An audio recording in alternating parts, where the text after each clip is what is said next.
माझे नाव कार्तिकी सुनील माने. मी आत्ता चौथीमध्ये शिकत आहे. माझ्या शाळेचे नाव झेडपी प्रायमरी स्कूल वाघमोडेवाडी. मी आत्तापर्यंत 10 ते 12 पुस्तके वाचली. त्याच्यातलं मला हे पुस्तक खूप आवडलं आहे. तर ह्या पुस्तकाचे नाव आहे सीता आणि गीता. हे आहे मुखपृष्ठ. ह्या मुखपृष्ठावर किती छान चित्र आहे ना.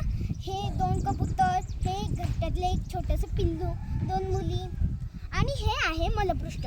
हे एक छोटंसं घरटं बांधलेलं आहे आणि त्याच्यात अंड्यातनं फुटलेलं एक पिल्लू आहे.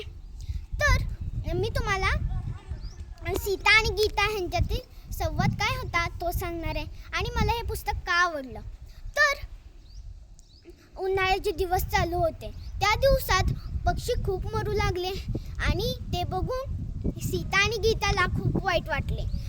त्यामुळे त्यांनी आपल्या अंगणाच्या कट्ट्यावर पाण्याची वाटी आणि छोट्या वाटीत तांदूळ ठेवले. रोज त्यांनी नित्यक्रम केला आणि असे करत करत ते पिल्लं होऊ लागली. त्यामुळे त्यांनी असेच रोज करायचे ठरवले. एके दिवशी 2 कबुतरं आली आणि तिथे पाणी दाणा खात होती. ते खाऊन झाल्यानंतर ते घरटी बांधू लागली आणि तेवढ्यात सीता आली.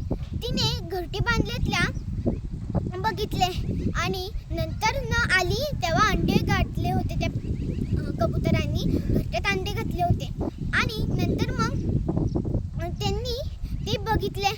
सीता आणि गीताने ते बघूनच खूप आनंदित झाले. आणि एका दिवशी काय झालं, ते घरट्यातलं अंडं ते फुटलं आणि कबुतराची पिल्ले बाहेर आली.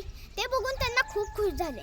तर बालमित्रांनो, आपण ह्या धड्यातून हे शिकायचं आहे की उन्हाळ्यातून आपण पिल्लांना पाणी व दाणा ठेवायचे. धन्यवाद.